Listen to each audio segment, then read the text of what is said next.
नमस्कार, आप सभी का स्वागत हेलो किसान में। मैं हूं मुकुल शर्मा। हेलो किसान कार्यक्रम में लगातार आपके लिए अलग अलग विषय लेकर हम हाजिर होते हैं और आज भी दो बेहद ही खास विषय लेकर हाजिर हुए हैं। हमारे आज के विषय क्या रहेंगे, आइए सबसे पहले इस पर नजर डाल लेते हैं। आज खासतौर से हम बात करेंगे यहाँ पर प्रधानमंत्री कृषि सिंचाई योजना के बारे में और साथ ही आपको जानकारी देंगे मशरूम की खेती के बारे में भी। एक बार फिर से दोहरा देते हैं, मशरूम की खेती और प्रधानमंत्री कृषि सिंचाई योजना, ये हमारे आज के विषय रहेंगे।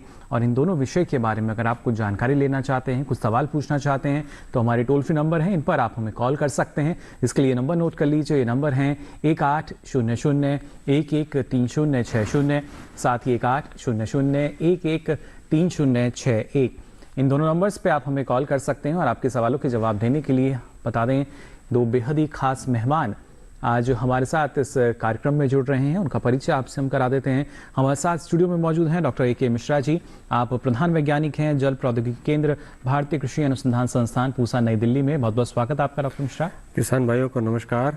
और साथ ही हमारे साथ जुड़े हैं doctor VP Sharma ji. Doctor VP Sharma निदेशक हैं मशरूम अनुसंधान निदेशालय सोलन हिमाचल प्रदेश से। आपका भी बहुत बहुत स्वागत डॉक्टर शर्मा। धन्यवाद। सभी किसान भाइयों को नमस्कार। तो देखिए, जैसा हमने आपको बताया, दोनों ही काफ़ी महत्वपूर्ण विषय हमारे पर हम जो चर्चा है वो करेंगे। आपके सवालों के जवाब भी हमारे विशेषज्ञ देंगे। लेकिन उससे पहले यहाँ डॉक्टर मिश्रा, पहला सवाल मैं आपसे करना चाहूँगा। जब हम बात करते हैं प्रधानमंत्री कृषि सिंचाई योजना की, तो इस योजना के आने के बाद से शायद जो सबसे बड़ा फायदा एक मुझे नज़र आता है या बदलाव हम कह सकते हैं, अब एक जो आम जन है, जो किसान है, वो भी इस बारे में सोचता है कि पानी की एक बूंद जो है वो कैसे बचा सकते हैं और उससे अच्छी उपज हम कैसे ले सकते हैं। जी बिल्कुल।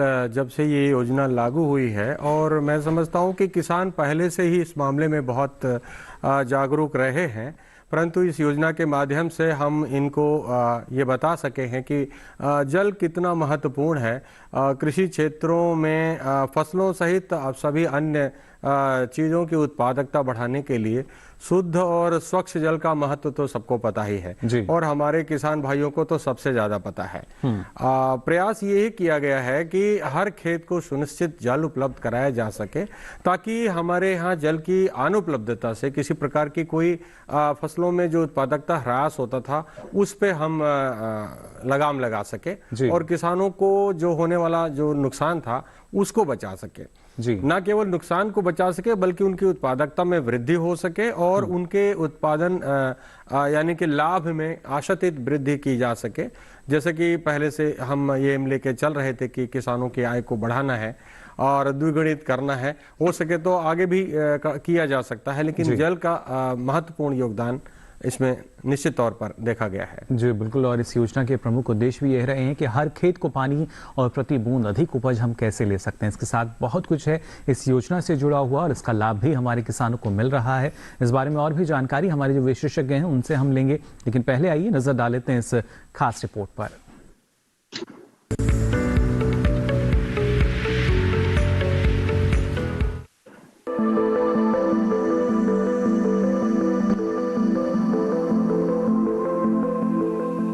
पानी की उपलब्धता सुनिश्चित करने के लिए सरकार सराहनीय प्रयास कर रही है। सरकार का मकसद हर खेत तक पानी पहुंचाना है। इसी मकसद को पूरा करने के लिए 1 जुलाई 2015 को प्रधानमंत्री श्री नरेंद्र मोदी जी ने प्रधानमंत्री कृषि सिंचाई योजना की शुरुआत की थी। प्रधानमंत्री कृषि सिंचाई योजना केंद्र और राज्य सरकार के समन्वय वाली योजना है।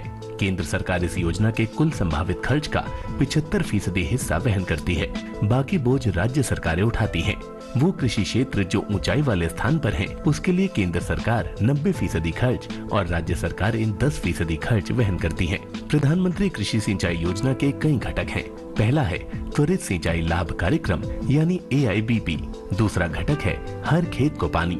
तीसरा घटक प्रति बूंद अधिक फसल सिंचाई योजना है और चौथा घटक है पनधारा विकास। इसमें पानी के परंपरागत तालाबों का नवीनीकरण किया जाता है। योजना का फायदा लेने के लिए ग्राम पंचायत स्तर पर ही कृषि सलाहकार या कृषि पर्यवेक्षक के पास जाकर सब्सिडी का फॉर्म भरना होता है। फिर ये फॉर्म जिला कृषि विभाग में जमा होता है। सब्सिडी मंजूर होने पर विभाग की ओर से आपको मैसेज मिलेगा और फिर आप इस योजना का फायदा ले सकते हैं। आप चाहे तो सब्सिडी का फॉर्म ऑनलाइन भी भर सकते हैं। इसके लिए अलग अलग राज्यों में कृषि विभाग की वेबसाइट पर फॉर्म उपलब्ध होगा। इस योजना का फायदा लेने के लिए किसानों के पास कृषि योग्य जमीन होनी चाहिए। योजना के लिए आवेदक का आधार कार्ड, पहचान पत्र, किसानों की जमीन के कागज, जमीन की जमाबंदी, bank account passbook, passport size photo और मोबाइल नंबर की जरूरत होती है। ज्यादा जानकारी के लिए जिला या ब्लॉक के कृषि अधिकारी से संपर्क कर सकते हैं। इसके अलावा किसान कॉल सेंटर के टोल फ्री नंबर 1800-180-1551 पर भी बात की जा सकती है।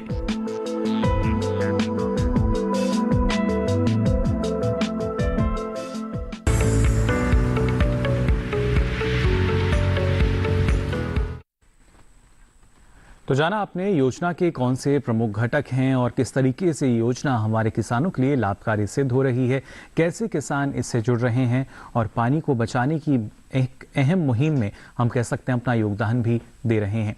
अब आइए रुक कर लेते हैं डॉक्टर वीपी शर्मा जी का भी। डॉक्टर शर्मा, जानना चाहेंगे आपसे, मशरूम की जब खेती की हम बात करते हैं तो अभी अगर फिलहाल करीब 3 से 4 वर्ष पुरानी भी बात की जाए तो काफ़ी लोकप्रिय हो चली है अब मशरूम की खेती, क्योंकि किसान को इसकी जो खेती है वर्ष में कभी भी कर सकते हैं। अलग अलग जो किस्में हैं वो किसानों के पास रहती हैं। किस तरीके से आप ये देखते हैं कि जो इसके लिए हमारे जो किसान हैं उन्होंने अपनी रुचि दिखाई है मशरूम की खेती की तरफ? जी बिल्कुल सही कि पिछले कुछ वर्षों में किसानों की रुचि मशरूम की खेती के प्रति बहुत ज्यादा बढ़ी है और इसके गुण ही इस फसल के कुछ ऐसे हैं क्योंकि बहुत कम जमीन अगर है तब भी इसकी खेती की जा सकती है। पानी की बहुत ही कम जरूरत पड़ती है। 1 किलो मशरूम पैदा करने के लिए सिर्फ 25 लीटर पानी लगता है और रोजगार का बहुत ही बढ़िया साधन है। मशरूम एक बहुत ही उच्च पौष्टिक भोजन है और मशरूम की खेती करने के बाद कोई अवशेष नहीं बचता। जो अवशेष होता है वो खेतों के लिए हमारे लिए बहुत अच्छी एक ऑर्गेनिक मैन्योर बन जाती है या पशुओं के लिए चारा बन जाता है जी। और इसी वजह से इन चीजों को देखते हैं। और कोई, जैसा आपने बताया कि कोई इसका सीजन नहीं है, किसी भी स्केल पे मशरूम की खेती कर सकते हैं और हमारे पास कई तरह के मशरूम है, लगभग 60 तरह की मशरूम की किस्में हैं जिसकी खेती हम वर्ष भर कहीं पे भी किसी भी सबस्ट्रेट के ऊपर जो भी अवशेष होते हैं उसके ऊपर हम कर सकते हैं और बहुत अच्छा पैसा जो है कमा सकते हैं। जी बिल्कुल, अच्छा मुनाफा देखिए मशरूम से मिल सकता है, यानी एक दूसरे के साथ साथ नजर आते हैं, फिर चाहे मशरूम की हम बात करें या मुनाफे की बात की जाए। लेकिन अभी का जो समय चल रहा है उसमें कैसे किसान मशरूम की खेती कर सकते हैं और किन बातों का ख्याल उनको रखना होगा, ये जानकारी भी हम लेंगे डॉक्टर शर्मा से। लेकिन आइए नजर डालते हैं इस खास रिपोर्ट पर भी।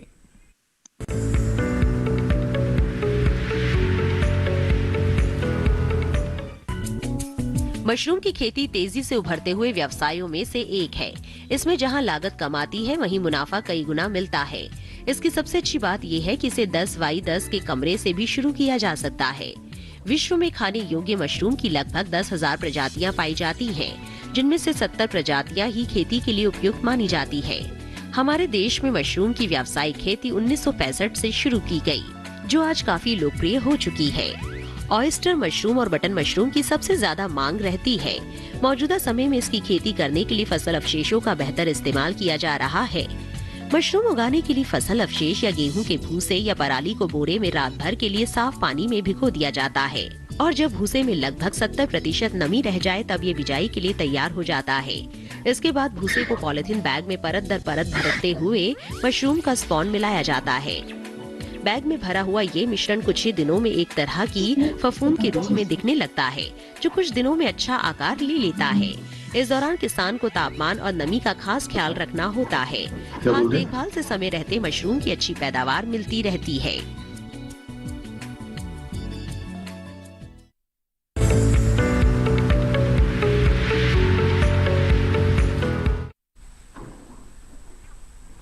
तो देखा आपने किस तरीके से आप भी मशरूम की खेती कर सकते हैं। और आपको बता दें हमारे साथ दर्शकों के जुड़ने का सिलसिला शुरू हो चुका है। हमारे साथ विपिन जी जुड़े हैं मध्य प्रदेश के सागर से। बहुत बहुत स्वागत आपका विपिन जी, क्या जानकारी लेना चाह रहे हैं? जी सर नमस्कार। सर मैं ये जानना चाह रहा था जो टपक सिंचाई वाली जो पद्धति है मैं इसको खरीदना चाहता हूँ, तो इसमें कितनी सब्सिडी मिलेगी और इसका प्रोसेस कितने दिन का रहता है, और इसी के बारे में जानना था सर। चलिए बिल्कुल, टपक सिंचाई पद्धति के बारे में जानना चाह रहे हैं, किस तरीके से आर्थिक मदद जो है इनको मिल सकती है डॉक्टर मिश्रा? देखिए, हमारे किसान भाई को आवश्यकता है कि जिला उद्यान अधिकारी के कार्यालय में जाएं अथवा जिला कृषि अधिकारी के कार्यालय में आप जाएं, या जैसा कि जानकारी दी गई है कि ऑनलाइन भी आवेदन किया जा सकता है और जिन डॉक्यूमेंट्स की आवश्यकता है आप उनका प्रयोग करें और जो फसल आप लेना चाहते हैं उस फसल की भी जानकारी दें। तो आपके खेत के साइज के आधार पर जो स्प्रिंकलर या ड्रिप जो भी लगाना चाहते हैं उसकी पूरी डिजाइन के साथ में आपको दे दिया जाएगा। और वैसे तो 75 और 25% सूचित किया गया है, लेकिन स्टेट और सेंट्रल गवर्नमेंट के कुछ आपस में समझौते के अनुसार किसानों को काफ़ी हद तक सब्सिडी मिल जाती है। यहाँ तक कि कई क्षेत्रों में सब्सिडी लगभग 90% तक भी दी जाती है। तो किसान का अपना योगदान बहुत कम रहता है। तो देखिए किस तरीके से जो आर्थिक मदद है वो दी जाती है और ज़्यादा से ज़्यादा जो किसान हैं अब इसका इस्तेमाल भी कर रहे हैं, ना सिर्फ पानी को बचाने में जुटे हुए हैं बल्कि उसके ज़रिए उनकी जो फसल की गुणवत्ता है वो भी बढ़ती है और अच्छी उपज भी उनके सामने आती है। यहाँ साथ ही डॉक्टर शर्मा आपसे भी हम जानकारी लेना चाहेंगे, अभी का जो समय चल रहा है इसमें कौन सी किस्म की जो मशरूम है उसकी खेती हमारे किसान कर सकते हैं? अब जो समय चल रहा है, अब सर्दियों का मौसम आ रहा है जी, और सर्दियों में हम जो सर्दी में लगने वाला मशरूम, सबसे प्रचलित मशरूम है भारतवर्ष में व्हाइट बटन मशरूम, जो कि श्वेत बटन खुम्भ है, उसकी खेती किसान भाई शुरू कर सकते हैं जी। और ये बहुत ही उपयुक्त समय है अभी। किसान भाई उसके लिए खाद बनानी पड़ती है जिसे हम कंपोस्ट बोलते हैं, और कंपोस्ट में अलग तरह के अवशेष चाहिए होते हैं, कुछ उसमें और इंग्रेडिएंट्स करेंगे और लगभग 1 महीने का समय खाद बनाने में लग जाएगा। और उसके बाद उनकी बैगों में उसकी भराई करके, बिजाई करके कमरों में या जो भी झोंपड़ी वगैरह बना करके इसको हम रखेंगे। और टेम्परेचर तापमान है लगभग 25 डिग्री सेंटीग्रेड का रहेगा शुरू में कुछ 15 दिन के लिए। बाद में उसके ऊपर एक केसिंग मिट्टी की तय उसके ऊपर बिछाई जाती है और तब तापमान धीरे धीरे कम करेंगे और उसको सुबह शाम पानी से स्प्रे करेंगे। और लगभग 30 दिन के बाद या 32 दिन के बाद पहली जो है मशरूम का फसल निकलना शुरू हो जाएगा, जो कि लगभग 40 दिन बाद, अगले यानी कि 10 दिन बाद तोड़ने के लिए तैयार हो जाएगा। और इस तरह से बार बार मशरूम निकलते रहेंगे। तो कुल मिलाकर के एक जो बैग है पूरी फसल 2 महीने में लगभग खत्म होगी और एक बैग में जिसमें 10 किलो खाद भरी है उसमें से लगभग 2 किलो मशरूम का उत्पादन हो जाएगा। और उसके बाद दूसरी फसल भी लगा सकते हैं अगर ठंडी का मौसम चलता है। अदरवाइज फिर दूसरा हम जो ढिंगरी मशरूम है उसके बारे में सोच सकते हैं किसान में। जी बिल्कुल, देखिए किस तरीके से जो हमारे किसान हैं वो साल भर मशरूम की खेती कर सकते हैं, लेकिन जानकारी का होना बेहद ज़रूरी। और साथ ही डॉक्टर मिश्रा अगर देखा जाए हमारे अब जो किसान हैं काफ़ी जागरूक हो चले हैं। हमारे साथ जो दर्शक जुड़े हैं वो भी जानना चाह रहे थे कैसे जो ड्रिप सिंचाई की हम बात करते हैं वो काम करती है, जो किसान है स्प्रिंकलर का भी इस्तेमाल करने लगे हैं और बहुत कुछ है जो प्रधानमंत्री कृषि सिंचाई योजना से जुड़ा हुआ है। ना सिर्फ हमने देखा कि जो चेक डैम जो हैं उनका निर्माण अब होने लगा है, तालाब जो हैं खेत में भी बनते हैं, तालाब के लिए पुनरुद्धार के लिए भी काम किया जा रहा है। तो ये प्रमुख घटक इसके माने जा सकते हैं इस योजना के। जी बिल्कुल, देखिए कृषि सिंचाई योजना का मूल उद्देश्य ही है कि हम हर खेत को सुनिश्चित जल उपलब्ध कराएं। और सुनिश्चित जल उपलब्ध कराने में जो समस्या पहले देखी गई थी वो ये है कि अपने सारे प्रयासों के बावजूद हमारे देश में सिंचाई का रकबा यानी कि क्षेत्रफल नहीं बढ़ पा रहा था जी। मैक्सिमम 65 मिलियन हेक्टेयर्स तक हम पहुंच पाए थे अपने सभी संसाधनों के द्वारा। तो उसमें समस्या ये थी कि जो हम देखते हैं कि सरफेस इरिगेशन में जिस तरह से आप देख सकते हैं कि पानी किसान भाई लगाते हैं, खुला पानी देते हैं, उसमें जल की बहुत ज़्यादा बर्बादी उसमें होती थी। उसकी एफिशिएंसी यानी कि दक्षता बढ़ाने का पूरा प्रयास किया जा रहा है और ये जो नई तकनीकियाँ आई हैं ये काफ़ी दक्ष है। तो ये देखा गया कि उसी जल के उसी स्रोतों से हम अपने पूरे देश के जो सकल कर्षित क्षेत्रफल है उसको हम सिंचित बना सकते हैं। आवश्यकता यही है कि हम कम दक्ष विधियों को छोड़ दें और नई जो अधिक दक्ष विधियां हैं उनको अपना लें। तो इसमें कुछ न कुछ समस्याएं रहती थी, लेकिन जो ये परियोजना लाई गई है ये इसी उद्देश्य के साथ लाई गई है कि सभी स्रोतों से जल का अधिक से अधिक संग्रहण किया जा सके और जो परियोजनाएं जो लागू की जा रही थी उनको त्वरित रूप से लागू किया जा सके। विस्तार भी इसका कर दिया गया है। बिल्कुल विस्तार कर दिया गया है। और जब ये परियोजना लाई तो ये 1 जुलाई 2015 में इसको लागू किया गया, लेकिन अब 5 साल के बाद और 5 साल के लिए इसको बढ़ा दिया गया है और इसमें अच्छा खासा निवेश भी भारत सरकार की तरफ से दिया गया है। जी, तो देखिए फिलहाल 2021 से 2026 तक जैसा कि डॉक्टर मिश्रा ने हमें बताया कि जो योजना का विस्तार किया गया है जिससे और ज़्यादा से ज़्यादा जो किसान हैं वो इसके ज़रिए जुड़ सकें, लाभान्वित हो सकें। फिलहाल हमारे साथ एक दर्शक जुड़े हैं, राधाकृष्ण जी हमारे साथ जुड़े हैं। बहुत बहुत स्वागत आपका राधाकृष्ण जी, क्या जानकारी लेना चाह रहे हैं? श्रीगंगानगर से जुड़े हैं, राजस्थान से। हेलो हेलो, क्या जानकारी लेना चाह रहे हैं? श्रीगंगानगर से जुड़े हैं, राजस्थान से। हाँ जी सर जी, आपसे पहले हमने मतलब डिग्गी के लिए अनुदान के लिए हमने 2 साल हो गया सर अप्लाई कर दिया है। क्या जानना चाह रहे हैं आप? सर हमने मतलब राजस्थान से गंगानगर से बोल रहा हूँ। आपसे पहले गुजारिश करना चाहेंगे अपने टीवी सेट का वॉल्यूम आप बंद कर दें, इससे सुविधा होगी, आपका जो सवाल है बेहतर ढंग से हम सुन पाएंगे। सर लगातार दर्शकों से हम यही अपील करते हैं, जब भी आप सवाल पूछें, कॉल मिलाएं तो अपने टीवी सेट का वॉल्यूम बंद रखें, जिससे आपका सवाल जो है उसको हम आसानी से सुन सकें और हमारे विशेषज्ञ जो जवाब दें। जी हमने सर जी राधाकृष्ण जी। हाँ जी सर, मैंने मतलब जो प्रधानमंत्री कृषि योजना है, सिंचाई योजना, उसके अंदर क्या है, हमने मतलब डिग्गी के लिए मतलब आवेदन कर दिया सर जी। तो अभी तक क्या है 2 साल अगर हमारे को आवेदन मतलब का स्वीकृति नहीं मिली है। अभी आप कह रहे हैं कि स्वीकृति नहीं मिली है? तो ये सर कह रहे हैं कि भाई आप लोगों को क्या है कि हम 2 साल इंतजार करते हैं, अब हमने सर डिग्गी बना ली है, तो सरकार ये गंगानगर डिस्ट्रिक्ट के कृषि अधिकारी वो कह रहे हैं आपको अब इतने डिग्गी के अनुदान नहीं मिलेगा, तो आपने डिग्गी स्वीकृति अपने आप बना ली है। जी, तो आपने जो आप बता रहे तालाब जैसी संरचना का निर्माण आपने किया है,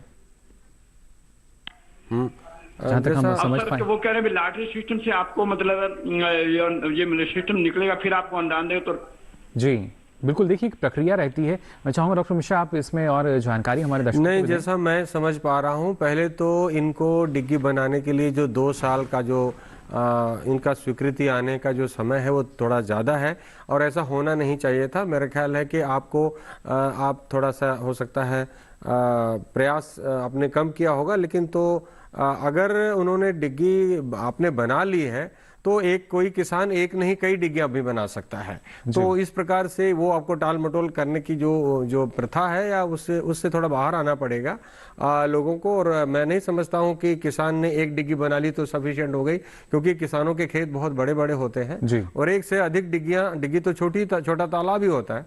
तो अनुदान तो अवश्य मिलना चाहिए, आपको थोड़ा प्रयास करने की आवश्यकता है और अपने उन अधिकारी को आपको ये कन्विंस करना पड़ेगा कि एक डिग्गी के माध्यम से मैं पूरे खेत की सिंचाई नहीं कर सक रहा हूं, तो बाकी जो दूसरी डिग्गी है उसके बारे में, अनुदान के बारे में जरूर वो सोचें। और यदि आप ड्रिप इरिगेशन सिस्टम लगवाना चाहते हैं तो उस पे भी आप अनुदान के लिए आप अवश्य ही प्रयास करें और मैं समझता हूं कि कोई इसमें बाधा नहीं आनी चाहिए, आपको जरूर मिलना चाहिए। और थोड़ा सा यही है कि अधिकारियों से मिल करके आप प्रयास करें तो हो सकता है काम शीघ्र हो जाएगा। जी बिल्कुल, देखिए और बेहतर तरीके से जो आप चाह रहे हैं, जो आपको समस्या लग रही है उसका समाधान हो सकता है। कोशिश हमें यहाँ यही करनी होगी कि एक कदम और आगे बढ़ाएं और फिर जो सरकार की योजनाएं हैं उनका लाभ हम ले सकें। फिलहाल हम भी यहाँ आगे बढ़ रहे हैं, हमें रुकना होगा एक छोटे से ब्रेक के लिए। ब्रेक से लौटेंगे तो आपको बताएंगे और किस तरीके से जो योजना है ये लाभकारी सिद्ध हो रही है और कैसे किसान मशरूम की खेती करके मुनाफा कमा सकते हैं। सारी जानकारी इस छोटे से ब्रेक के बाद।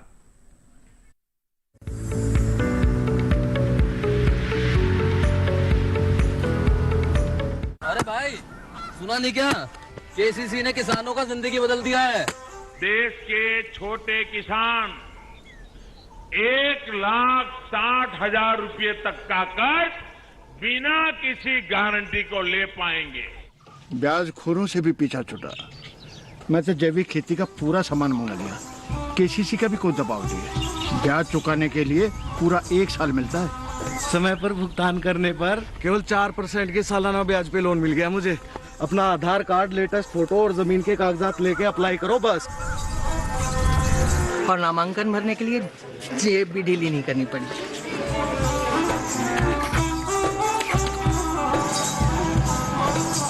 चाचा, उधार चुकाने के 24 घंटे के बाद उतने ही पैसे वापस निकाल सकते हैं। केसीसी ने किसानों की जिंदगी वाकई बदल दी है।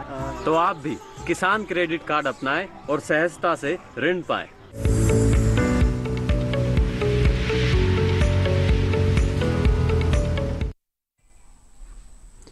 ब्रेक के बाद आप सभी का एक बार फिर स्वागत हेलो किसान में। लगातार आपको जानकारी दे रहे हैं प्रधानमंत्री कृषि सिंचाई योजना के बारे में और कैसे मशरूम की खेती आप कर सकते हैं। दर्शक लगातार हमारे साथ जुड़ रहे हैं। फिलहाल नवीन जी हमारे साथ जुड़े हैं नैनीताल उत्तराखंड से। बहुत बहुत स्वागत आपका नवीन जी, क्या जानकारी लेना चाह रहे हैं? हेलो। हाँ नमस्कार सर। जी नमस्कार सर, मैं नैनीताल उत्तराखंड के नैनीताल जिले से बोल रहा हूँ। जी सर, मैं एक जानना चाहता हूँ, जैसे मैं ऊंची एरिया में रहता हूँ लेकिन नीचे है, कोई टैंकी बना के उससे स्प्रिंकलर विधि से सिंचाई हो सकती है? चलिए बिल्कुल। डॉक्टर मिश्रा क्या जानकारी देना चाहेंगे? पहाड़ी क्षेत्र से हैं और क्या सुविधा इनको मिल सकती है? किसान भाई ऊंचाई पे रहते हैं और इनके खेत नीचे हैं जी। तो जो ये विधि अपनाना चाहते हैं तो मैं समझता हूँ कि इसमें कोई परेशानी नहीं होनी चाहिए। इनके रहने का स्थान ऊपर है और खेत नीचे हैं तो कोई दिक्कत नहीं है। बस जल का स्रोत आपने नहीं बताया कि कहाँ पर है। अमूमन पहाड़ों में जल के स्रोत नीचे ही होते हैं और नीचे से पानी को उठाने के लिए जरूर एक पंप की आवश्यकता पड़ेगी। और यदि बिजली उपलब्ध है या फिर सोलर, आजकल सोलर भी बहुत कामयाब कारगर तकनीक हो रही है, खासतौर से ऐसे क्षेत्रों में जहां बिजली नहीं पहुंच पाई है, तो दोनों ही विधियों से आप जो है पंप के द्वारा जल उत्थापित भी कर सकते हैं। और ये एक स्टेज या दो स्टेज, जो भी स्टेज होगी उसमें अवश्य ये स्प्रिंकलर का इस्तेमाल कर सकते हैं अपने खेतों में। जी बिल्कुल। देखिए बिल्कुल आप स्प्रिंकलर का जो इस्तेमाल है वो कर सकते हैं और इसके लिए आर्थिक मदद जो है वो दी भी जाती है। और कई जो पहाड़ी क्षेत्र हैं यानी जहाँ विपरीत परिस्थितियाँ रहती हैं तो वहाँ पर आपको जो आर्थिक मदद है ज़्यादा भी मिल सकती है, ना सिर्फ केंद्र की तरफ से बल्कि राज्य सरकारें जो हैं उनकी भी अपनी योजनाएं चल रही हैं तो इनका लाभ भी आप ले सकते हैं। साथ ही यहाँ डॉक्टर शर्मा आपसे हम जानना चाहेंगे, जैसे आपने बताया कि अभी का जो समय है बटन मशरूम के लिए बेहतर माना जाता है, लेकिन स्पैम की अगर बात की जाए कहाँ से इसकी जो उपलब्धता है वो एक किसान को हो सकती है? तो देखिए, अगर किसान भाई कोई मशरूम की खेती शुरू करना चाहता है तो पहले तो उनको एक ट्रेनिंग का, प्रशिक्षण का होना अति अनिवार्य है, क्योंकि मशरूम की खेती थोड़ा जिस तरह से हम बाकी खेती बाड़ी करते हैं उससे थोड़ा भिन्न है। और दूसरा, इसके लिए किसान भाई खाद या तो अपने आप घर पे बना सकते हैं जी, या फिर खाद बनी बनाई जो एक बड़े यूनिट्स होते हैं या कई गवर्नमेंट से कुछ प्रोजेक्ट्स हैं वहां से भी उपलब्ध कर सकते हैं। अगर किसान भाई को अपने आप खाद बनानी तो लगभग 1 महीने का समय लगेगा। और विधि मैंने बताया कि उसके लिए कोई भी अवशेष, खासकर अगर गेहूं का अवशेष हो या धान का अवशेष हो या सरसों का अवशेष हो, उसका प्रयोग किया जा सकता है और 1 महीने का समय लगेगा। और साथ साथ में जैसे किसान भाई मशरूम की खाद बनाना शुरू करते हैं तो उनको बीज का भी उनको प्रबंध करना पड़ेगा। बीज, क्योंकि मशरूम का बीज जो है जैसे बाकी फसलों का बीज एकदम उपलब्ध होता है वैसे नहीं होता। इसको जो स्पान लेबोरेटरीज होती हैं, बीज की जो प्रयोगशालाएं होती हैं उसमें बनाया जाता है और वहां पे इसकी एडवांस में बुकिंग करवा लें। बीज का रेट लगभग 80 रुपए से लेकर 100 रुपए तक होता है और 1 किलो में एक क्विंटल खाद में लगभग 100 किलो खाद में, यानी कि 10 बैग में लगभग 700 ग्राम से लेकर 800 ग्राम तक बीज मिलाया जाता है। तो इन चीजों का जो ध्यान रखें और साथ में अपनी झोंपड़ी जहां पे या कमरा, जो खाली कमरे हैं उनमें शेल्फ बनाएं जिसके ऊपर बैग्स को रखना है और वहां पे खिड़की दरवाजे जो है उनमें थोड़ा सा कुछ समय के लिए उसमें हवा नहीं आनी चाहिए, क्योंकि तापमान 25 डिग्री सेंटीग्रेड चाहिए। और कुछ कार्बन डाइऑक्साइड, अगर हवा कम रहेगी तो वहां पे कार्बन डाइऑक्साइड बढ़ेगी, उससे मशरूम का उत्पादन जो है अच्छा शुरू में होता है, बाद में फिर ताजी हवा की जरूरत पड़ती है। तो इस तरह से कुछ तैयारियां हैं जिसका किसान भाई को तैयारी इस तरह से वहां पे करनी होगी। जी बिल्कुल, यानी इन बातों का ख्याल हमारे जो किसान हैं उनको रखना होगा और ये बेहद ज़रूरी कि इनकी जो सारी जानकारी जो है, सावधानी जो है वो हमारे किसान जो है अपनाएं। फिलहाल हमारे साथ एक और दर्शक जुड़े हैं बिहार से। सुनील जी, बहुत बहुत स्वागत आपका। क्या जानकारी लेना चाह रहे हैं? हेलो। हाँ हेलो जी सुनील जी, आवाज मिल पा रही है आपको? मशरूम की खेती करना चाहते हैं जी, तो वह जानकारी लेने के लिए फोन किए हैं। चलिए बिल्कुल, वो जानकारी आपको दी जाएगी। डॉक्टर शर्मा, हमारे साथ सुनील जी जुड़े हैं बिहार से और जानना चाह रहे हैं कैसे ये मशरूम की खेती कर सकते हैं और इनके क्षेत्र के लिए कौन सी जो किस्म है वो बेहतर रहेगी। जी सुनील जी, आपका भी मैं स्वागत करता हूं। और बिहार में एक क्रांति पिछले 4-5 वर्षों में मशरूम में आई है वहां पे हमारा जैसे अखिल भारतीय खुम्ब अनुसंधान परियोजना के अंतर्गत हमारे 32 केंद्र पूरे भारतवर्ष में कार्यरत हैं, और उसी का एक हिस्सा जो सेंट्रल यूनिवर्सिटी समस्तीपुर में वहां पे हमारा एक केंद्र है जी। वहां से आप मशरूम की खेती के बारे में जानकारी प्राप्त कर सकते हैं। वहां पे समय समय पे कई प्रशिक्षण कैंप लगाते हैं। हमारे खुम्ब अनुसंधान निदेशालय सोलन में भी कई प्रशिक्षण कैंप हम वर्ष भर लगाते रहते हैं। हमारी जो वेबसाइट है dmrsolan.icr.gov.in, उस पर पूरी जानकारी हम देते रहते हैं। आप पहले प्रशिक्षण प्राप्त करें और फिर समय के अनुसार मशरूम का चयन करें। जैसे अब जो मौसम चल रहा है, अभी सर्दियों का मौसम है, तो आजकल बटन मशरूम की खेती कर सकते हैं।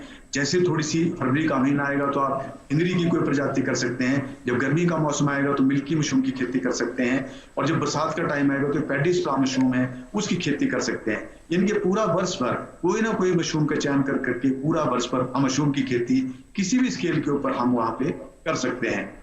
तो इसके लिए प्रशिक्षण लेना बहुत जरूरी है। उसके लिए आप हमारी जो समस्तीपुर यूनिवर्सिटी है वहां पे आप संपर्क करके वहां जरूर प्रशिक्षण प्राप्त करें, या हमारे पास सोलन में आकर के आप प्रशिक्षण इसका अवश्य प्राप्त करें। चलिए, बिल्कुल। देखिए, जो प्रशिक्षण है वो आपको ज़रूर लेना होगा, और उसके लिए भी आपके पास कई विकल्प हैं। साथ ही यहाँ डॉक्टर मिश्रा, आपसे भी हम जानना चाहेंगे, क्योंकि अब जो किसान है जिस तरीके से तकनीक को और ज़्यादा बढ़ावा भी दिया जा रहा है सरकार की तरफ से, तो उसके साथ साथ पानी को भी हम बचा रहे हैं। लेकिन इस बार हमने देखा जिस तरीके से मानसून जो रहा है, और अभी पिछले कुछ दिनों की भी अगर बात की जाए तो लगातार देश के कई राज्यों में बारिश की स्थिति बनी हुई है। लेकिन इस दौरान भी हम मान सकते हैं कि किसान को मदद मिलती है। ना सिर्फ जो मानसून का पानी है, जो बारिश का पानी है, उसको भी आप इकट्ठा करके रख सकते हैं, उसको बाद में उसका उपयोग कर सकते हैं कृषि के लिए।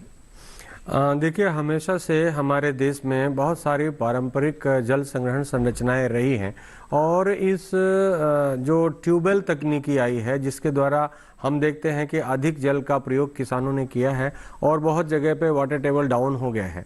तो एक तरीके का एक चेक एंड बैलेंस वाली स्थिति थी जो इन जल संग्रहण संरचनाओं में मानसून का जल इकट्ठा होता था और ग्राउंड वाटर को, यानी कि भूजल को वो पुनर्भरित करता था, रिचार्ज करता था, और उसी जल को फिर आप आवश्यकता के अनुसार प्रयोग कर सकते थे। आज भी वो स्थितियां बहुत बदस्तूर वही स्थितियों की तरफ हम चल रहे हैं, और इस प्रधानमंत्री कृषि सिंचाई योजना के एक घटक के तौर पर ये जल संग्रहण संरचनाओं का नवीनीकरण है, पुनर्नवीनीकरण है, नई जल संरचनाओं का निर्माण भी करना है और पुरानी का रख रखाव करना है, और ये देखना है कि अगर आपके खेत का पानी खेत में और गांव का पानी गांव में, क्योंकि इसके चौथा कंपोनेंट जो पंधारा विकास है उसके तहत हम ये भी देखते हैं कि जो भी जल हमारे क्षेत्र में उपलब्ध है वो हमारे ही क्षेत्र में रहे और बह करके बाहर ना चला जाए। चलिए, बिल्कुल। एक और दर्शक हमारे साथ जुड़ चुके हैं फोन लाइन पर। पुरुषोत्तम जी, बहुत बहुत स्वागत आपका। क्या जानकारी लेना चाह रहे हैं? हेलो जी, मैं पुरुषोत्तम त्रिपाठी, केंद्रापड़ा, उड़ीसा से बोल रहा हूँ। जी पुरुषोत्तम जी, बताइए। हाँ, मैं कृषि सिंचाई योजना के बारे में जानना चाहता हूँ जी। हम हॉर्टिकल्चर में केला वगैरह खेती करते हैं जी। हम चाहते हैं कि ड्रिप इरिगेशन इसमें अडॉप्ट करना चाहते हैं। इसी के लिए जो सोर्स है हमारे पास, एक तालाब है, तालाब बनाए हैं हमने मत्स्य चाष के लिए जी। उसी से हम करना चाहते हैं सिंचाई ड्रिप के लिए। इसके लिए क्या हमको करना पड़ेगा, या ये जो वाटर सोर्स पानी से उठाने के लिए जो मोटर चाहिए वो सिंचाई योजना के अंतर्गत में आता है, या कैसा होगा, जरा विस्तार से बताइए। चलिए, बिल्कुल। ये जानना चाह रहे हैं कि किस तरीके से जो सुविधा है वो हमें मिल सकती है और उसमें क्या क्या शामिल हो सकता है। केले की ये खेती करते हैं, तालाब इनके पास, और ड्रिप जो है उसमें लगाना चाह रहे हैं। अवश्य ऐसा है। हमारे किसान भाई जो उड़ीसा में है, सबसे पहले तो उन्होंने एक तालाब बना के रखा है और निश्चित एक जल का सोर्स आपके पास है, ये तो बहुत स्वागत योग्य बात है। अब रही दूसरी बात यह है कि आपको ड्रिप लगाना है, तो मैं समझता हूं कि केले की थोड़ी सी जल मांग अधिक होती है, उसमें 2 या 3 ड्रिपर की आवश्यकता पड़ेगी, और इनके जो केले के बागान हैं उनमें अवश्य एक डिजाइन की आवश्यकता पड़ेगी जो हमारे इंजीनियर्स बखूबी इनको दे सकेंगे, और ये निश्चित तौर पर अपने ड्रिप से केले की सिंचाई कर पाएंगे। और जल तो इनका मीठा है ही है, मैं समझता हूँ उड़ीसा में जल की गुणवत्ता तो बहुत अच्छी है। अब एक मैं सोच सकता हूं कि यदि इनके जो तालाब में संरक्षित जल है, अगर उसमें मिट्टी रही, यानी कि जैसा कि आप देखते हैं बरसात के पानी के बाद तालाब के जल में मिट्टी रहती है, तो फिल्टर में थोड़ी समस्या हो सकती है, फिल्ट्रेशन की आवश्यकता पड़ेगी, और फिल्टर हो सकता है एक आध बार इनका चोक भी हो जाए। लेकिन जैसे जैसे आप जाड़े की तरफ चलेंगे और मिट्टी बैठती जाती है और जल बहुत शुद्ध हो जाता है, तो वो समस्या भी दूर हो जाएगी। बिल्कुल, तो देखिए और मैं समझता हूँ किसान भाई को ये जरूर लगवा लेना चाहिए, बहुत अच्छा प्रयास है। काफ़ी देखिए फ़ायदेमंद आपके लिए हो सकता है, लागत को आपकी कम करता है। और जहां तक मोटर की भी बात है तो सोलर के जरिए देखिए हमारे जो किसान हैं इस तरह की मोटर अब ले रहे हैं और पीएम कुसुम योजना के तहत इसका लाभ आप ले सकते हैं। फिलहाल आगे भी आपको हम जानकारी देंगे, लेकिन यहाँ रुक रहे हैं एक और छोटे से ब्रेक के लिए। जल्द हाजिर होंगे, आप बने रहिए दूरदर्शन किसान पर।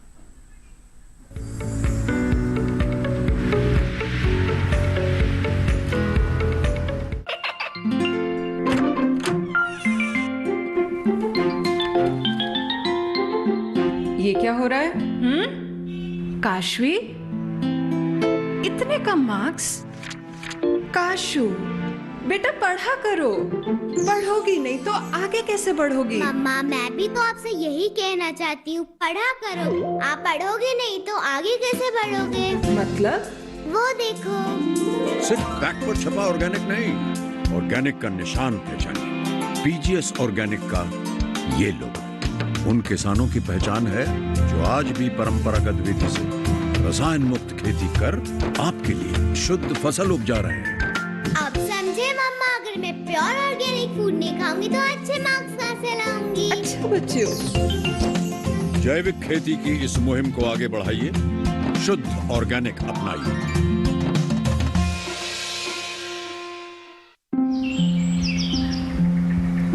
अरे अरे अरे क्या कर रहा है?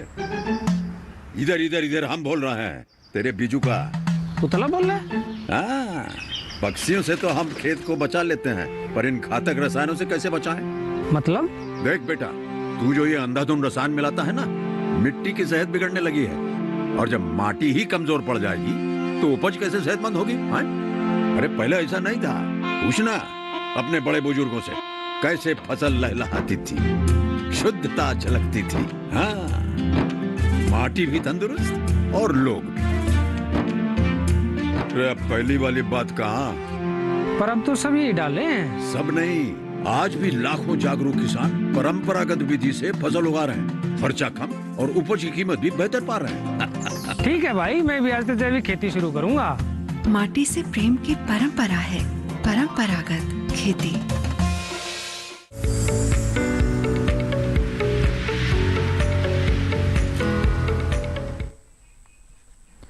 ब्रेक के बाद आप सभी का एक बार फिर स्वागत। हेलो किसान में लगातार आपको जानकारी दे रहे हैं मशरूम की खेती आप कैसे कर सकते हैं और प्रधानमंत्री कृषि सिंचाई योजना से जुड़कर किस तरह का लाभ आपको मिल सकता है। दर्शक लगातार हमारे साथ जुड़ रहे हैं। फिलहाल हमारे साथ आनंद जी जुड़े हैं कटनी मध्य प्रदेश से। बहुत बहुत स्वागत आपका। क्या जानकारी लेना चाह रहे हैं? हेलो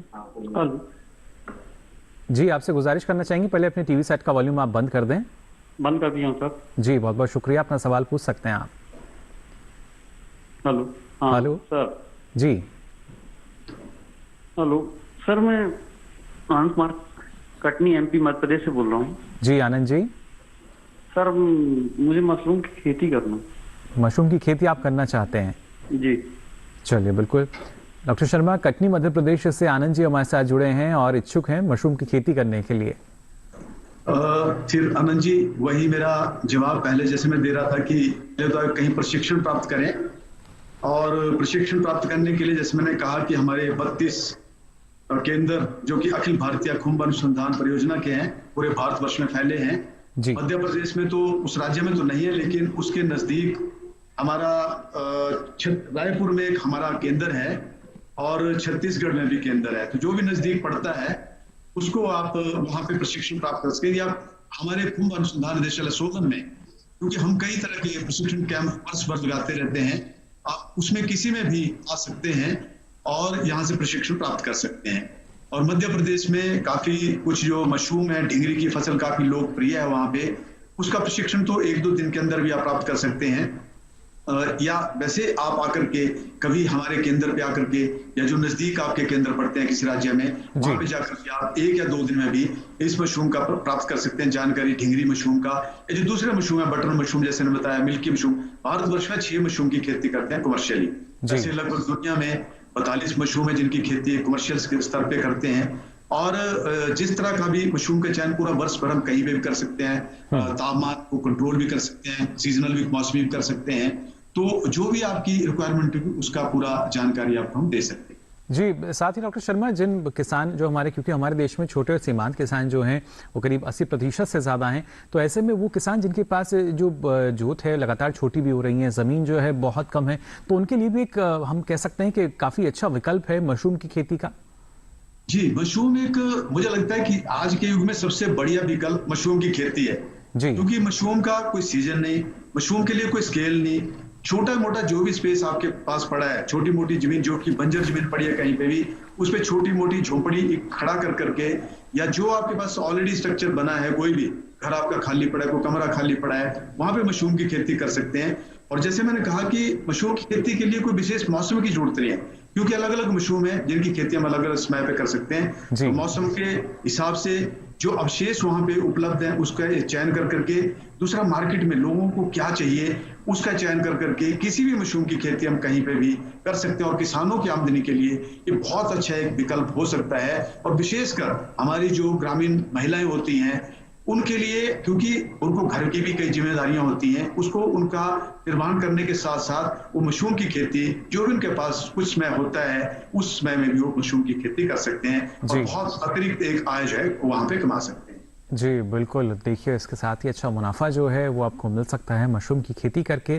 फिलहाल हमारे साथ आशीष जी जुड़े हैं झालावाड़ उत्तर प्रदेश से। बहुत बहुत स्वागत आपका आशीष जी, क्या जानकारी लेना चाह रहे हैं?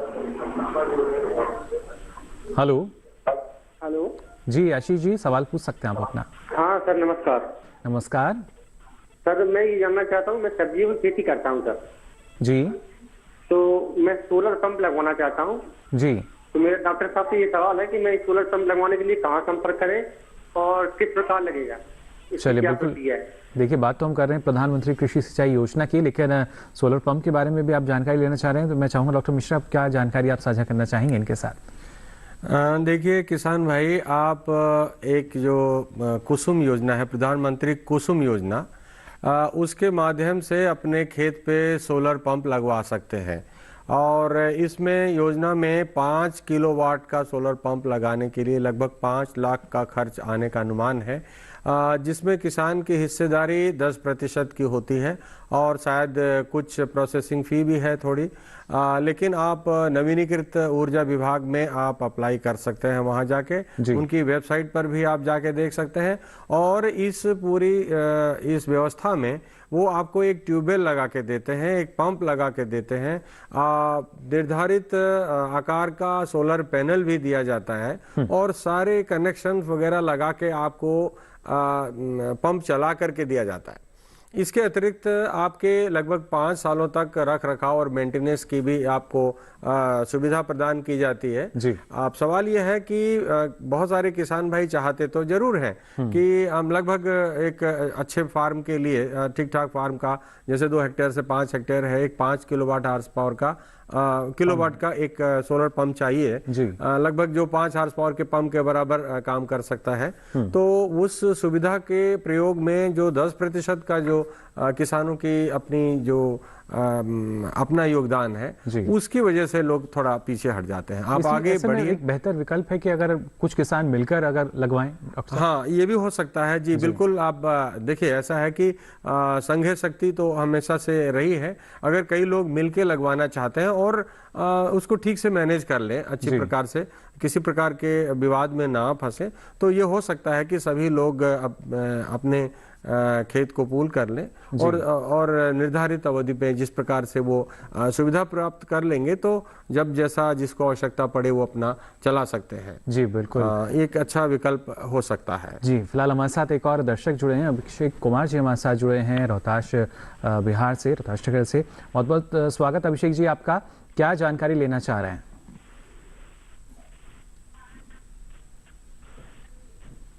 अभिषेक जी, आवाज मिल पा रही है आपको?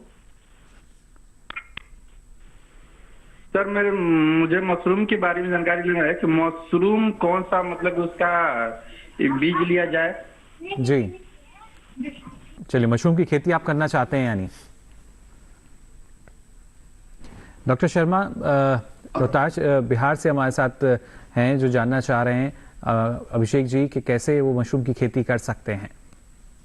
जी, फिर वही द्वारा से इसका उत्तर की नंबर 1 तो बीज के बारे में पूछ रहे थे शायद जी, कि बीज किस तरह का बीज लिया जाए, तो किस मशरूम का चयन किया जाए, वो मौसम के ऊपर डिपेंड करता है। कि जैसे अब सर्दी का मौसम चल रहा है तो बिहार में बटन मशरूम की खेती करना उपयुक्त होगा। जैसे थोड़ा समय गर्म होगा तो ढिंगरी मशरूम का बीज जो ले, और जैसे थोड़ा और गर्म होगा तो मिल्की मशरूम की खेती कर सकते हैं। और बाद में बरसात के दिनों में पैडी स्टार मशरूम की खेती कर सकते हैं। या कुछ अन्य मशरूम भी हैं, अगर कोई और मशरूम के बारे में सोचना चाहें, जैसे कुछ औषधीय मशरूम होते हैं। और बिहार में कुछ पिछले 2-3 वर्षों से एक लॉयंस मेन मशरूम या मंकी हेड मशरूम के नाम से एर्शियम मशरूम जिसको बोलते हैं, काफी वहां पे प्रचलित हो रहा है। तो वैसे मशरूम का चयन कर सकते हैं। और आपको ये किसी स्पान लेबोरेटरी से कई जो है वहां पे प्रयोगशालाएं, बीज की कई प्रयोगशालाएं बिहार में पिछले कुछ वर्षों में वहां पे आई हैं। और जो हमारा Rajendra Prasad central agriculture university है, वहां से बीज उपलब्ध होता है। तो वहां पे मौसम के आधार पे किस मशरूम की खेती करनी है उसका बीज वहां से मांग करके परचेज करके उसकी खेती शुरू करें। लेकिन मैंने बताया कि अगर बटन मशरूम की खेती करनी है तो बीज आपको पहले एडवांस में बुक कराना पड़ेगा, क्योंकि खाद बनने में अभी लगभग महीना टाइम लग जाएगा। तो आपको खाद की जो बीज की उपलब्धता है उसको अभी से ही आपको उसका इंतजाम करना पड़ेगा, ताकि बीज आपको 15-20 दिन बाद या 1 महीने बाद आपको उपलब्ध हो। और उस वक्त पे जब खाद तैयार हो जाए तभी बीज लाना है। जब आपका अवशेष तैयार हो जाता है तभी बीज को लाना है। उसका भंडारण एक हाई टेम्परेचर पे अगर करेंगे, कुछ ज्यादा तापमान पे करेंगे, तो मशरूम का बीज खराब होने के पूरे उसमें चांस होता है। तो अगर बीज ले भी आए पहले, तो उसका जो भंडारण है रेफ्रिजरेटर वगैरह में 4 से 6 डिग्री सेंटीग्रेड पे करना पड़ेगा। जी डॉक्टर शर्मा, देखिए मशरूम की खेती को लेकर हमारे किसान जागरूक भी हो रहे हैं, उनकी रुचि भी है। लेकिन अभी भी कभी कभी होता है किसान जो है इसको मान लेते हैं कि ये शाकाहार है या नहीं, कोई इसे कभी कभी सांप की छतरी भी कह के मान लेता है। इस तरीके से जो इसके पीछे की जो हम कह सकते हैं जो विज्ञान है, या किस तरीके से किसानों के लिए लाभकारी हो रही है, ऐसे में जो किसानों के संशय हैं उनको कैसे दूर किया जाता है? बिल्कुल, कुछ इस तरह के मिथ्स हैं, लोगों में धारणा है कि ये मशरूम एक नॉन वेज, एक शाकाहारी भोजन नहीं है। लेकिन ऐसा कुछ नहीं। मशरूम एक शुद्ध शाकाहारी भोजन है, और एक ऐसा शाकाहारी भोजन है जिसके अंदर गुण ही गुण है, अवगुण कोई नहीं है। प्रोटीन की बात करें, चाहे उसके कार्बोहाइड्रेट की बात करें, उसके अंदर खनिज की बात करें, विटामिन की बात करें, उसके अंदर रेशे की बात करें, सारे गुण। और इसके साथ ही कई औषधीय गुण होते हैं जो हमारे शरीर के लिए बहुत ही अच्छे होते हैं। लेकिन अगर थोड़ा सा साइंटिफिक वे में बात करें तो मशरूम ना एक पौधा है ना एक जानवर है। एक अलग इसकी किंगडम है, फंजाई जिसको बोलते हैं, फफूंद जिसको बोलते हैं हम। फफूंद एक अलग एक इसका अपना राज्य है, और ये अलग एक उस कैटेगरी को बिलोंग करते हैं। लेकिन निश्चित तौर पे ये नॉन वेजिटेरियन फूड नहीं है, ये शुद्ध एक शाकाहारी भोजन है। और शाकाहारी भोजन जो लोग हैं उनके लिए कुछ जैसे vitamin D, vitamin B12, cyanocobalamin जिसको बोलते हैं, इन 2 चीजों का एकमात्र स्रोत उनके लिए विटामिन डी और विटामिन B12 का सिर्फ मशरूम हो सकता है, और अपनी सेहत को अच्छा रख सकते हैं। इसके साथ ही कुछ जो हम भोजन करते हैं, जैसे सीरियल्स का भोजन करते हैं, उसमें 2 जो अमाइनो एसिड जो अमल होते हैं प्रोटीन के अंदर, लाइसिन और ट्रिप्टोफैन, उनके उसके अंदर नहीं होते। लेकिन मशरूम के अंदर वो काफी भरपूर मात्रा में पाए जाते हैं। और जितने भी जो हमें आवश्यक अमल चाहिए होते हैं, अमाइनो एसिड चाहिए होते हैं, वो सारे एक सारे मशरूम के अंदर पाए जाते हैं। और इस तरह से जो मशरूम का भोजन है कुल मिलाकर के अति उत्तम पौष्टिक भोजन। बिल्कुल, तो ना सिर्फ देखिए आर्थिक दृष्टि से बल्कि स्वास्थ्य की दृष्टि से भी अगर देखा जाए तो काफ़ी लाभकारी है मशरूम की खेती। फिलहाल हमारे साथ एक और दर्शक जुड़े हैं, प्रेमपाल सिंह जी हमारे साथ जुड़े हैं फोन लाइन पर। बहुत बहुत स्वागत आपका प्रेमपाल जी, क्या जानकारी लेना चाह रहे हैं? कासगंज उत्तर प्रदेश से हमारे साथ जुड़े हैं, क्या जानना चाह रहे हैं प्रेमपाल जी? सर नमस्कार। सर जी नमस्कार। सर मैं मशरूम के बारे में जानकारी लेना चाहता हूं कि इसका जो बीज है वो कहां से प्रोवाइड होगा और क्या ट्रेनिंग रहेगी करने के लिए। चलिए बिल्कुल, बहुत अच्छी बात डॉक्टर शर्मा। देखिए जो आप कह रहे थे उसका असर भी दिख रहा है। किसान जो है ना सिर्फ बीज बल्कि जानकारी कहाँ से मिल सकती है, प्रशिक्षण कहाँ से मिलेगा, ये भी जानना चाह रहे हैं। बिल्कुल प्रेमपाल जी, जो मशरूम का उसका प्रशिक्षण हमारा, जैसे मैंने पहले कहा कि पूरे भारतवर्ष में हमारे अखिल भारतीय खुम्ब अनुसंधान परियोजना के 32 केंद्र है। उत्तर प्रदेश में मेरठ में है जो एकमात्र केंद्र है, लेकिन उत्तराखंड में हमारे 2 केंद्र हैं, पंतनगर में और अल्मोड़ा में। या फिर सबसे अच्छा मैं तो आपको सलाह दूंगा कि आप हमारे सोलन में जो कि हमारा खुम्ब अनुसंधान निदेशालय है वहां पे आइए। हमारा जो वेबसाइट है tmrsolan.icr.gov.in, मैं इसको रिपीट कर रहा हूं बार बार, इस पे आप जाकर के इस वेबसाइट पे जाकर के वहां पूरा उस वेबसाइट पे हमने पूरा ब्यौरा दिया होता है कौन कौन से प्रशिक्षण कार्यक्रम है। प्रशिक्षण कार्यक्रम 3 दिन का भी है, 5 दिन का भी है और 7 दिन का भी है और 3 महीने का प्रशिक्षण कार्यक्रम भी हम चलाते हैं ताकि किसान भाई पूरी तरह से अपने ऊपर उनको भरोसा हो कि हम मशरूम की खेती निश्चित तौर पे छोटे स्तर पे भी कर सकते हैं और बड़े से बड़े स्तर पे भी कर सकते हैं। तो नंबर 1 तो प्रशिक्षण लेना अति अनिवार्य है मशरूम की खेती के लिए। और दूसरा जो बीज है, जो हमारे केंद्र हैं उनसे बीज मिलता है और कई जो प्राइवेट प्रयोगशालाएं हैं वो भी मशरूम का बीज उपलब्ध करवाती हैं। हमारा जो निदेशालय ये बीज उपलब्ध कराता है और हम उसको कोरियर वगैरह से भेजने का प्रबंध भी है।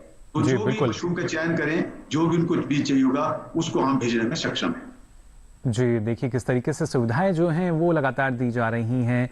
हरियाणा सोलन की भी अगर बात की जाए, अगर आपको बीज की ज़रूरत है तो वहाँ से देखिए कुरियर भी किया जाता है, लेकिन ज़रूरी यही कि पहले आप कहाँ से हैं, किस क्षेत्र में हैं, कौन सी आपकी जो किस्म है वो आपको चाहिए, उसकी जानकारी लें, प्रशिक्षण लें और उसके बाद आप इसकी शुरुआत कर सकते हैं। आगे भी आपको हम जानकारी देंगे हमारे जो विषय हैं इनके बारे में, लेकिन यहाँ रुक रहे हैं एक और छोटे से ब्रेक के लिए। जल्द हाजिर होंगे, आप बने रहिए दूरदर्शन किसान पर।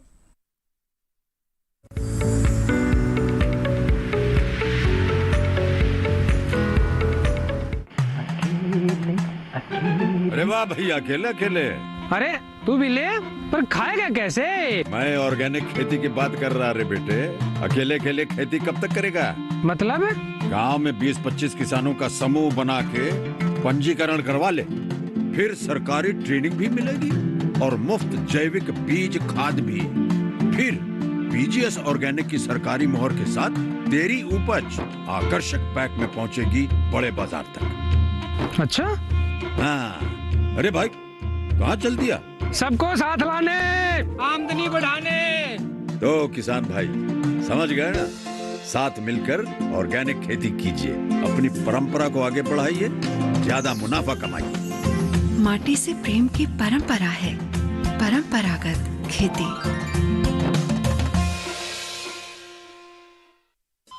अरे सुन तो। मुझे क्या सुनाना चाहते हो? जो सुनाओ मेरी सौतन को। किसको? अरे वही तुम्हारा मोबाइल फोन जिससे सुबह शाम दिन रात चिपके रहते थे और कहते थे किसान कॉल सेंटर से बातें हो रही हैं। अच्छा ये बात है। हाँ क्यों, क्या हुआ? अब बात नहीं होती क्या? अब तो झट से बात हो जाती है। ऐसा क्या? हाँ, अब तो ज्यादा लाइनें और खास तकनीक के कारण खेती के माहिरों से तुरंत बात हो जाती है। और अगर कभी लाइन व्यस्त हो तो अपनी समस्या फोन पर रिकॉर्ड करा दो, वहाँ से फोन आ जाता है और समस्या की हल का मैसेज भी आ जाता है। ये देखो आ गया। अरे वाह, इसका मतलब इंतजार की घड़ी अब खत्म। हाँ। तभी मैं सोचूं कि आजकल मुझ पर इतना प्यार क्यों आ रहा है। कृषि संबंधी समस्याओं का अपनी भाषा में तुरंत हल पाने के लिए पूरे भारत में किसी भी फोन से हेल्पलाइन नंबर पर संपर्क करें। किसानों का दोस्त किसान कॉल सेंटर।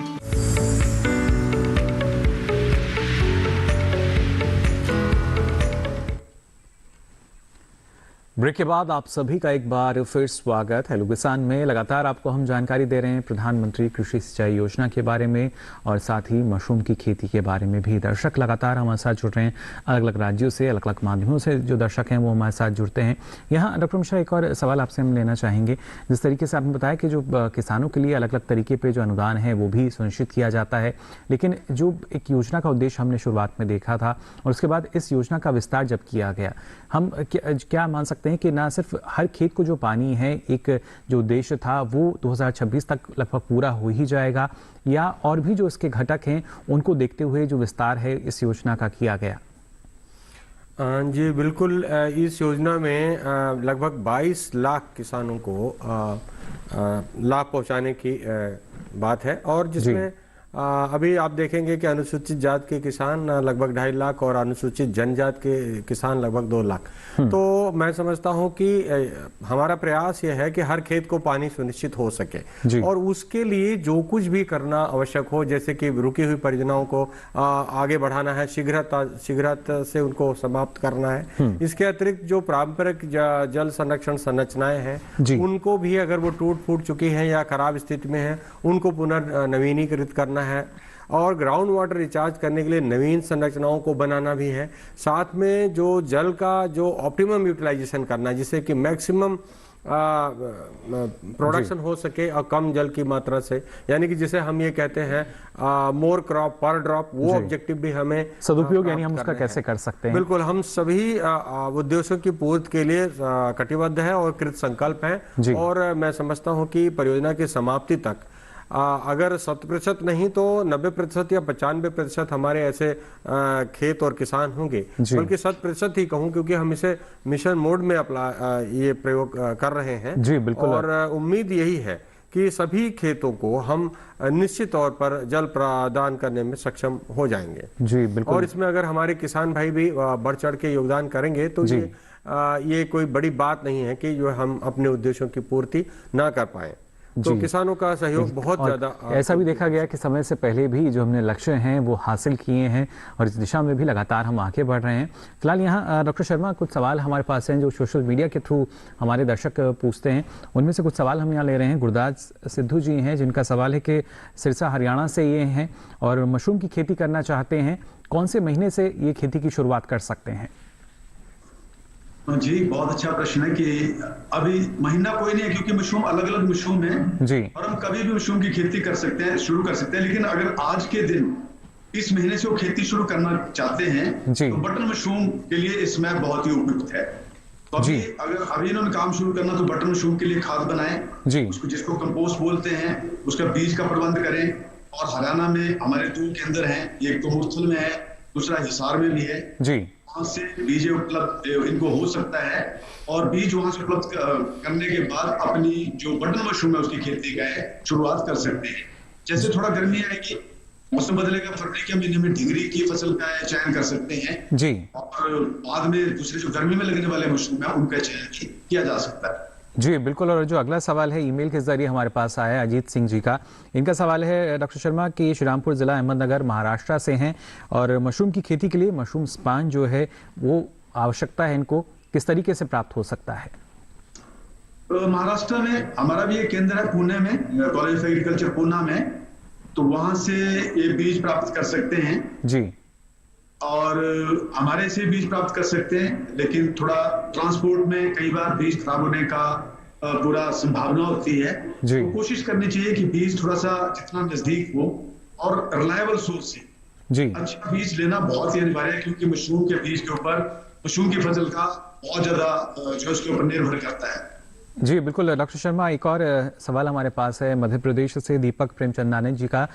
ये जानना चाह रहे हैं कि मशरूम की खेती की जानकारी इनको मध्य प्रदेश में कहां से मिल सकती है?